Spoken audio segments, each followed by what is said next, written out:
Parkesine, the frontier of semi-synthetic and fully synthetic plastics, was initially produced in 1863 in East London by chemists Alexander Parkes and Daniel Spills. Today, Parkesine and its successors have revolutionized businesses. It boosted their cost-effectiveness, but at the same time caused a great deal of harm to the environment. For millennia, ivory was a very popular material due to its durability, ease to carve fine details into, and pristine look in general. It was often used in military weapons and in jewelry for royalty.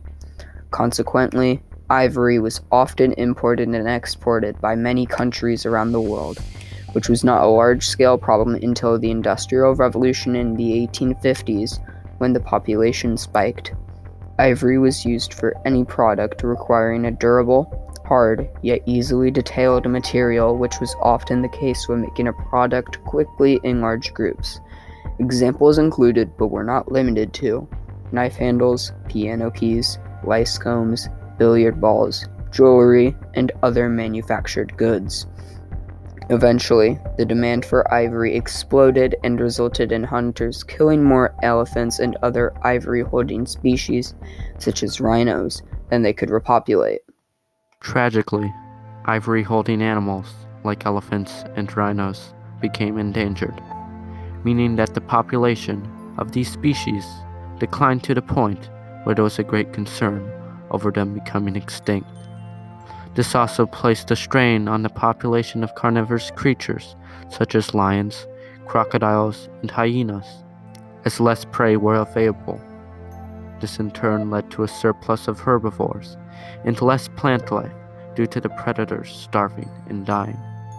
All of this together caused an imbalance which devastated many of Africa's ecosystems. Fortunately, most of these ecosystems have since recovered. Due to this ecological crisis, the British government held a contest to find a replacement for ivory. Chemists Alexander Parkes and Daniel Spills created and entered their product, Parkesine, a semi-synthetic material consisting of alcohol, tree products, and nitrocellulose, into said contest, which won the bronze medal at the Great International Exhibition in 1862. Parkesine was later patented in 1863. Parkes and Spills produced Parkesine by dissolving nitrocellulose, an organic compound that originated from cotton or wood, and alcohol. They then added camphor, a waxy substance produced by the Asian Tsunamana camphora plant. They then added this to the alcohol and mixed it together, resulting in Parkesine, the first semi-synthetic plastic, which unbeknownst to them, would change the world forever. Due to their success, Parkes and Spills established a factory in East London in 1866 so they could produce large quantities of Parkesine. This material became more and more commonly used as a substitute for non-synthetic plastics and ivory. This opened a great frontier to the modern world, as the material was initially inexpensive yet reliable. Unfortunately, efforts to make the material even less expensive eventually led to the material becoming flammable, brittle, and overall not suitable for use.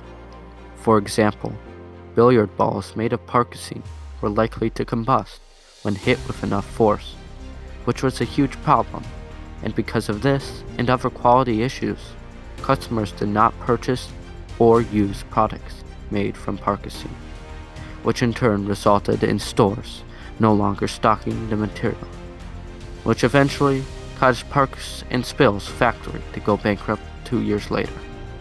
But the idea had echoed into the minds of generations to come. Over the years, other synthetic plastics have emerged. For example, in 1905, Bakelite was the first fully synthetic plastic, meaning no materials were found in nature, and nylon, the first fully synthetic textile fiber, and the first fully synthetic rubber produced in America in 1931, plus plexiglass, invented in 1933, which used to be in World War II plane windows and used today for car windows. When bakelite was invented, its inventor Leo Baekeland actually coined the term plastic for bakelite and other similar materials, which had only had the meaning pliable and easily shaped before the invention of bakelite. In fact, plastic has been so widely used that nearly all packaging is a type of plastic, along with a plethora of household items and toys, such as silverware, cups, wrappings, Legos, Nerf guns, controllers, handles, bins, staplers, glue, Band-Aids, and more. However, the popularity of Parkesine and its successors did not come without a cost. Due to pollution from factories and an overwhelming lack of recycling, our oceans are plagued by a sea of water bottles and wrappers, as well as the waste products used during their production. This wastefulness has wreaked havoc on the global environment, and if measures are not taken now, the damage may become irreversible. For example, there are on average 46,000 pieces of plastic per square mile in our oceans, as well as the infamous Great Pacific Garbage Patch, which is twice the size of the state of Texas. It weighs in at around 100 million kilograms, and as of July 25th, 2022, only 1,000th of the plastic inside this behemoth has been removed. A more permanent solution to stop the mistreatment of the environment is critical.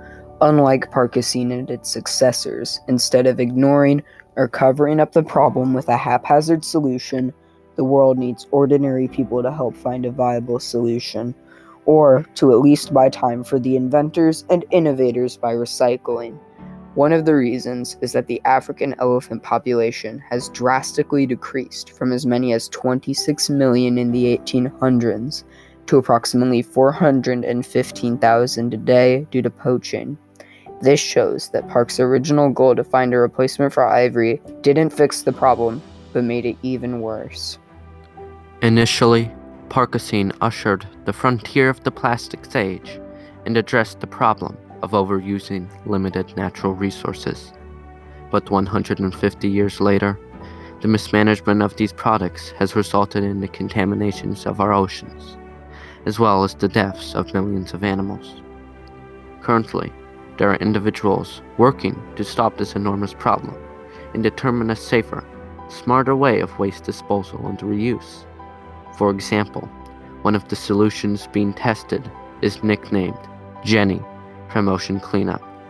It is a U-shaped net driven by two boats against the current that has a funnel at the end of the U. This encloses the garbage in the enormous 800-meter wingspan of the net, where it eventually flows into the tunnel where it stays there until it is brought back to the shore. It can hold up from 10,000 to 15,000 kilograms of plastic. This plastic obtained from Jenny is used to create sunglasses, and the money goes straight back to removing more plastics from our ocean. Although solutions are necessary in life, we need to remember that like Parkesine and its successors, if we go with a solution without properly thinking out what could happen, then it might cause severe consequences in the long run.